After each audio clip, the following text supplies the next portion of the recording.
Assalamualaikum warahmatullahi wabarakatuh. Nama saya Siti Salmah dari kelas 10 MIPA 4. Di sini saya akan memenuhi tugas PPKN, yaitu mempresentasikan materi PPKN. Bab yang saya pilih di sini adalah bab 1. Nilai-nilai Pancasila dan kerangka praktik penyelenggaraan pemerintahan negara. A. Sistem pembagian kekuasaan negara Republik Indonesia. 1. Macam-macam kekuasaan negara. Secara sederhana, kekuasaan dapat diartikan sebagai kemampuan seseorang untuk memengaruhi orang lain supaya melakukan tindakan-tindakan yang dikehendaki atau diperintahkannya. Apa saja kekuasaan negara itu? Kekuasaan negara banyak sekali macamnya. Menurut John Locke, sebagaimana dikutip oleh Rianto, bahwa kekuasaan negara itu dapat dibagi menjadi 3 macam, yakni sebagai berikut. A. Kekuasaan legislatif. Kekuasaan legislatif yaitu kekuasaan untuk membuat atau membentuk undang-undang. B. Kekuasaan eksekutif. Kekuasaan eksekutif yaitu kekuasaan untuk melaksanakan undang-undang, termasuk kekuasaan untuk mengadili setiap pelanggaran terhadap undang-undang. C. Kekuasaan federatif. Kekuasaan federatif yaitu kekuasaan untuk melaksanakan hubungan luar negeri. 2. Konsep pembagian kekuasaan di Indonesia. Apa sih sebenarnya konsep pemisahan dan pembagian kekuasaan itu? Kusnardi dan Ibrahim menyatakan bahwa istilah pemisahan kekuasaan dan pembagian kekuasaan merupakan dua istilah yang memiliki pengertian berbeda satu sama lainnya. Pemisahan kekuasaan berarti kekuasaan negara itu terpisah-pisah dalam beberapa bagian, baik mengenai organ maupun fungsinya. Dengan kata lain, lembaga pemegang kekuasaan negara yang meliputi lembaga legislatif, eksekutif, dan yudikatif merupakan lembaga yang terpisah satu sama lainnya, berdiri sendiri tanpa memerlukan koordinasi dan kerjasama. Berbeda dengan mekanisme pemisahan kekuasaan. Di dalam mekanisme pembagian kekuasaan, kekuasaan negara itu memang dibagi-bagi dalam beberapa bagian, tetapi tidak dipisahkan. Hal ini membawa konsekuensi bahwa di antara bagian-bagian itu dimungkinkan ada koordinasi atau kerjasama. Mekanisme pembagian ini banyak sekali dilakukan oleh banyak negara di dunia, termasuk Indonesia. Penerapan pembagian kekuasaan di Indonesia terdiri atas 2 bagian, yaitu pembagian kekuasaan secara horizontal dan pembagian kekuasaan secara vertikal. A. Pembagian kekuasaan secara horizontal. Pembagian kekuasaan secara horizontal yaitu pembagian kekuasaan menurut fungsi lembaga-lembaga tertentu. Berdasarkan Undang-Undang Negara Republik Indonesia tahun 1945, secara horizontal, pembagian kekuasaan negara dilakukan pada tingkatan pemerintahan pusat dan pemerintahan daerah. Pembagian kekuasaan pada tingkatan pemerintah pusat berlangsung antara lembaga-lembaga negara yang sederajat. Pembagian kekuasaan pada tingkat pemerintahan pusat mengalami pergeseran setelah terjadinya perubahan Undang-Undang Negara Republik Indonesia tahun 1945. Pergeseran yang dimaksud adalah pergeseran klasifikasi kekuasaan negara yang umumnya terdiri atas 3 jenis kekuasaan, menjadi 6 kekuasaan negara. 1. Kekuasaan konstitutif. 2. Kekuasaan eksekutif. 3. Kekuasaan legislatif.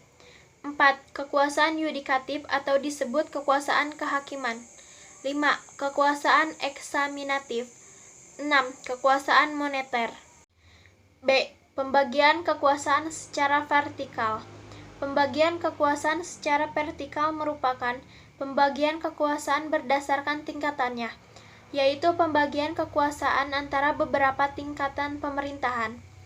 Pasal 18 ayat 1 Undang-Undang Dasar Negara Republik Indonesia tahun 1945 menyatakan bahwa Negara Kesatuan Republik Indonesia dibagi atas daerah-daerah provinsi, dan daerah provinsi itu dibagi atas kabupaten dan kota, yang tiap-tiap provinsi, kabupaten, dan kota itu mempunyai pemerintahan daerah.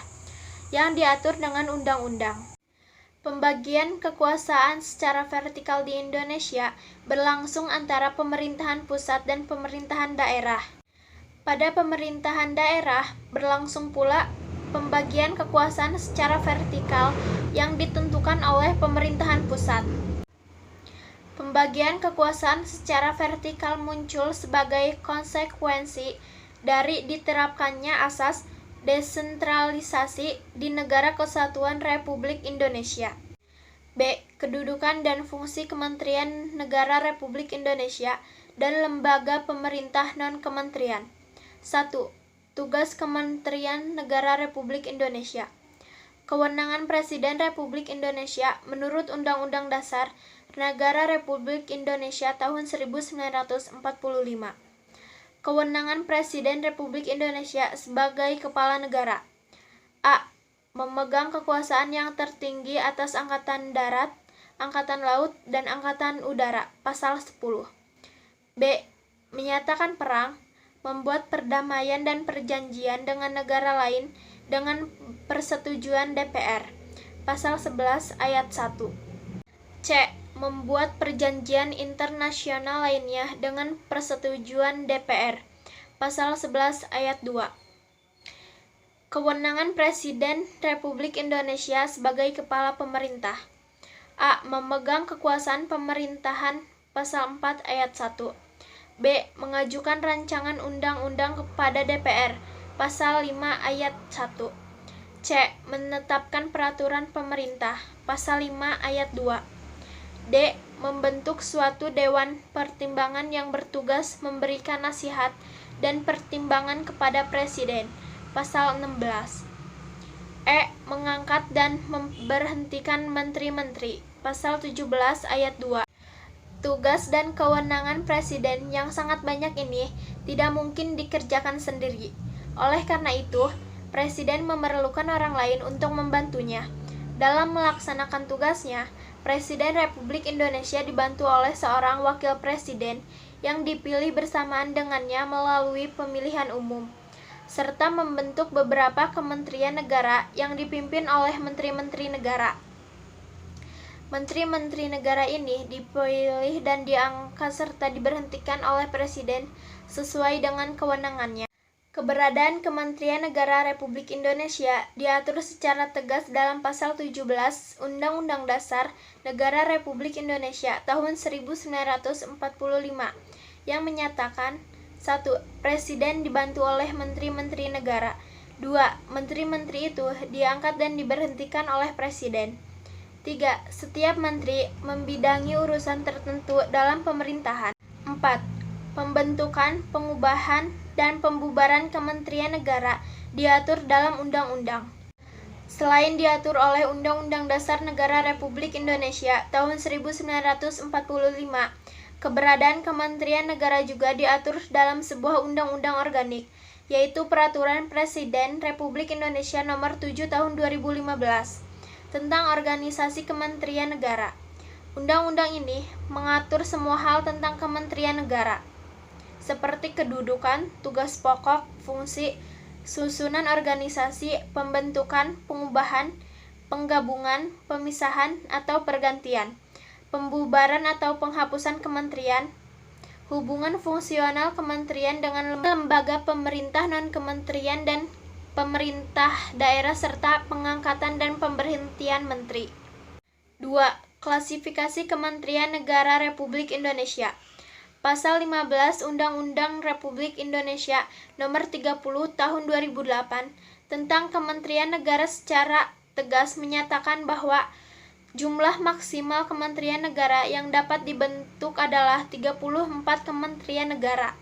Berdasarkan Peraturan Presiden Republik Indonesia Nomor 7 Tahun 2015 tentang Organisasi Kementerian Negara, Kementerian Negara Republik Indonesia dapat diklasifikasikan berdasarkan urusan pemerintahan yang ditanganinya. A. Kementerian yang menangani urusan pemerintahan yang nomenklatur atau nama kementeriannya secara tegas disebut dalam Undang-Undang Dasar Negara Republik Indonesia tahun 1945 adalah sebagai berikut. 1. Kementerian Dalam Negeri. 2. Kementerian Luar Negeri. 3. Kementerian Pertahanan.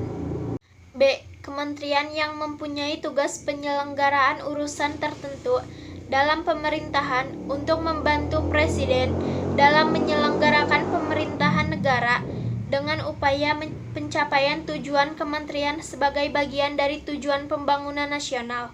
Kementerian yang menangani urusan pemerintahan yang ruang lingkupnya disebutkan dalam Undang-Undang Dasar tahun 1945 adalah sebagai berikut. 1. Kementerian Agama. 2. Kementerian Hukum dan Hak Asasi Manusia. 3. Kementerian Keuangan. 4. Kementerian Pendidikan dan Kebudayaan. 5. Kementerian Riset, Teknologi dan Pendidikan Tinggi. 6. Kementerian Kesehatan. C. Kementerian yang mempunyai tugas menyelenggarakan urusan tertentu dalam pemerintahan untuk membantu Presiden dalam menyelenggarakan pemerintahan negara serta menjalankan fungsi perumusan dan penetapan kebijakan di bidangnya. Koordinasi dan sinkronisasi pelaksanaan kebijakan di bidangnya, pengelolaan barang milik atau kekayaan negara yang menjadi tanggung jawabnya, dan pengawasan atas pelaksanaan tugas di bidangnya. Kementerian ini yang menangani urusan pemerintahan dalam rangka penajaman, koordinasi, dan sinkronisasi program pemerintah. 1. Kementerian Perencanaan Pembangunan Nasional. 2. Kementerian Pendayagunaan Aparatur Negara dan Reformasi Birokrasi. 3. Kementerian Badan Usaha Milik Negara. 4. Kementerian Koperasi dan Usaha Kecil dan Menengah. 5. Kementerian Pariwisata. 6. Kementerian Pemberdayaan Perempuan dan Perlindungan Anak. 7. Kementerian Pemuda dan Olahraga. 8. Kementerian Sekretariat Negara. Selain kementerian yang menangani urusan pemerintahan di atas, ada juga kementerian koordinator yang bertugas melakukan sinkronisasi dan koordinasi urusan kementerian-kementerian yang berada di dalam lingkup tugasnya. Kementerian koordinator terdiri atas beberapa kementerian sebagai berikut. 1. Kementerian Koordinator Bidang Politik, Hukum, dan Keamanan. A. Kementerian Dalam Negeri. B. Kementerian Hukum dan HAM. C. Kementerian Luar Negeri. D. Kementerian Pertahanan. E. Kementerian Komunikasi dan Informatika. F. Kementerian Pendayagunaan Aparatur Negara dan Reformasi Birokrasi. 2. Kementerian Koordinator Bidang Perekonomian. A. Kementerian Keuangan. B. Kementerian Ketenagakerjaan. C. Kementerian Perindustrian. D. Kementerian Perdagangan. E. Kementerian Pekerjaan Umum dan Perumahan Rakyat. 3. Kementerian Koordinator Bidang Pembangunan Manusia dan Kebudayaan. A. Kementerian Agama. B. Kementerian Pendidikan dan Kebudayaan. C. Kementerian Riset, Teknologi dan Pendidikan Tinggi. D. Kementerian Kesehatan. E. Kementerian Sosial. 4. Kementerian Koordinator Bidang Kemaritiman.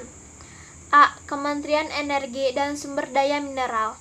B. Kementerian Perhubungan. C. Kementerian Kelautan dan Perikanan. D. Kementerian Pariwisata. 3. Lembaga pemerintah non-kementerian. Selain memiliki kementerian negara, Republik Indonesia juga memiliki lembaga pemerintah non-kementerian, yang dahulu namanya Lembaga Pemerintah Non-Departemen. Lembaga pemerintah non-kementerian merupakan lembaga negara yang dibentuk untuk membantu Presiden dalam melaksanakan tugas pemerintahan tertentu. Lembaga pemerintah non-kementerian berada di bawah Presiden dan bertanggung jawab langsung kepada Presiden melalui menteri atau pejabat setingkat menteri yang terkait.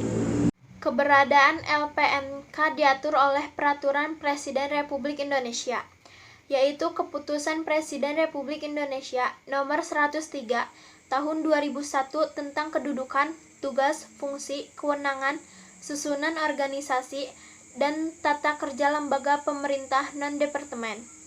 Berikut ini daftar lembaga pemerintah non-kementerian yang ada di Indonesia. 1. Arsip Nasional Republik Indonesia di bawah koordinasi Menteri Pendayagunaan Aparatur Negara dan Reformasi Birokrasi. 2. Badan Informasi Geospasial. 3. Badan Intelijen Negara. 4.